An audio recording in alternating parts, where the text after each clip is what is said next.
You bought your house, you close the deal, and then out of nowhere, a bill shows up that nobody warned you about. This happens to 80% of first-time home buyers here in Florida, and today I'm going to walk you through exactly how to avoid it. And by the end of this video, you're going to know every cost to expect and how to prepare for them and how to get to closing day with zero surprises.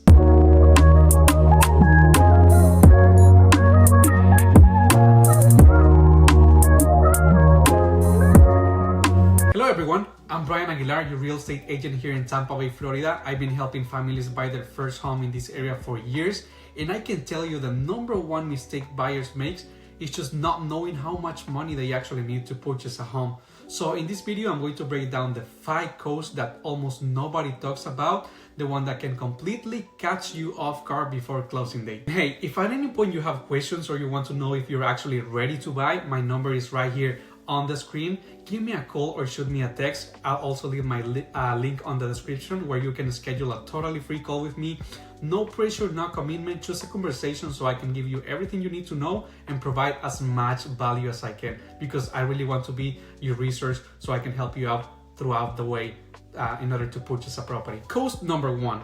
This is honestly one of the biggest, and this is closing costs. So basically, closing costs are all the administrative and legal fees that you pay on the day you sign and officially close on your home.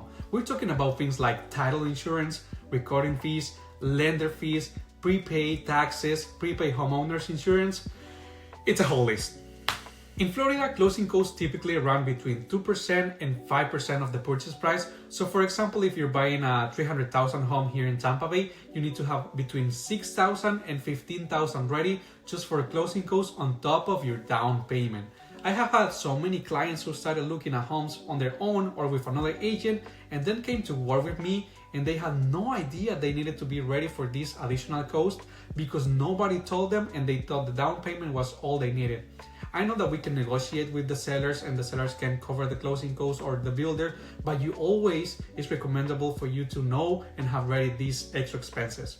And this is exactly why I go over all of this on day one with every single client who calls me, so there are zero surprises throughout the whole process. Now, cost number 2 actually comes before you officially buy the house, and a lot of people don't have this in their budget. Number 2 is the home inspection and the appraisal. The inspection is when a professional inspector goes through the entire house, top to bottom, and inspect the roof, the plumbing, the electrical, the AC, everything on the house. And even though it's technically not required, I always recommend it to my clients, and always because you never know what type of problems might be hiding inside those walls because you have never lived on the property, so you don't know absolutely nothing about the house. How much does it cost an inspection? Here's actually between $350 and $600, sometimes more depending on the side of the home. Now the appraisal is when the bank sends someone out to determine the actual market value of the property before they even approve your loan. And that one typically runs between $500 and $700, sometimes even more. So that's another expense that you need to take into account.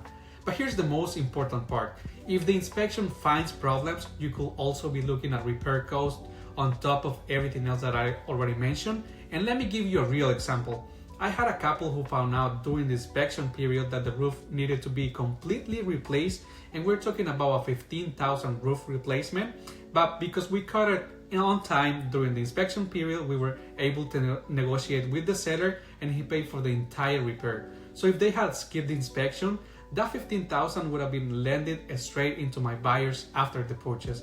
That's why the inspection isn't an expense, it's an investment every single time. Okay, cost number 3 is one that almost everybody forgets to budget. Moving cost and your first time home expenses are something so many people leave out of their budget, and they all hit you at the same time after purchasing the home.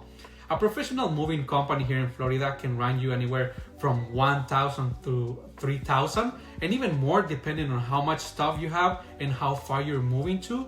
And then on top of that, you got all the first day expenses such as furniture, appliances, blinds, basic tools, utility deposits for electricity, water, internet, and all those good stuff. And pay attention to this one. A lot of new construction homes here in Florida do not come with washer or dryer. That's extra. But as your realtor, we can actually negotiate with builders to get those included on the purchase of the property, and we could negotiate even more items as well. It's just depending on the incentives that the builder has. So planning for this cost from the very beginning is really important, so put them in your budget early because it makes a huge difference.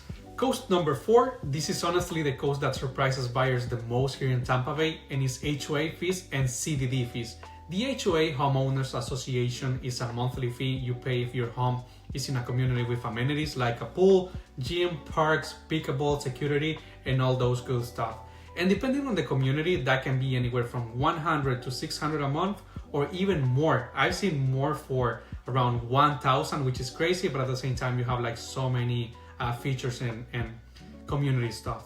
But the one that really catches people off guard is the CDD, Community Development District. This one doesn't show up in the home price or in the HOA.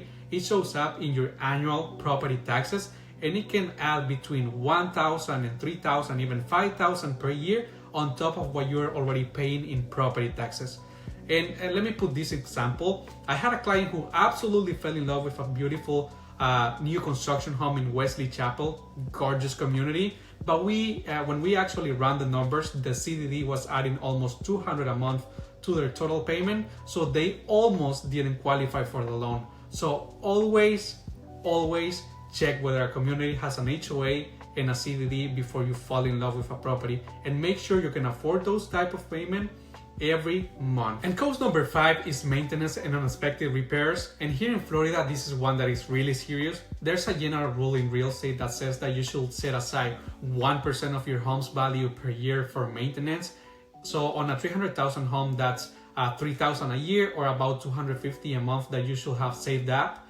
And here in Florida, having some issues for repairs is very important, because the heat, the humidity, and hurricane season can do a number on your roof, your AC, your plumbing, and pest problems as well are super common here too. And the AC, that's the king of unexpected expenses here in Florida. If your AC system fails in the middle of Florida summer, you're looking at anywhere from $3,000 to $8,000, and your insurance doesn't always cover it. So definitely look into that. Alright, you got all the 5 costs. Here's a quick rundown before you go. Number 1, closing costs between 2% and 5% of the purchase price. Number 2, home inspection and appraisal. Number 3, moving costs and your initial home expenses. Number 4, HOA fees and CDD that show up every month. And number 5, maintenance and unexpected repairs. And again, if you're thinking about buying your first home here in Tampa Bay, Florida, and you want to know exactly how much money you need and whether you're actually ready to take that step or not, schedule a free call with me or just reach out directly. My phone number is right here on the screen. I'll walk you through everything with no pressure at all. I'm just here to make sure that you have the right information. I just want to provide as much value as I can and be a resource for you. And if you're still on the fence about whether Florida is even the right place for you and your family, I've got a video that covers everything you need to know about living in Florida, and I'll have it right here for you. So thank you so much for watching this video, and I'll see you in the next one.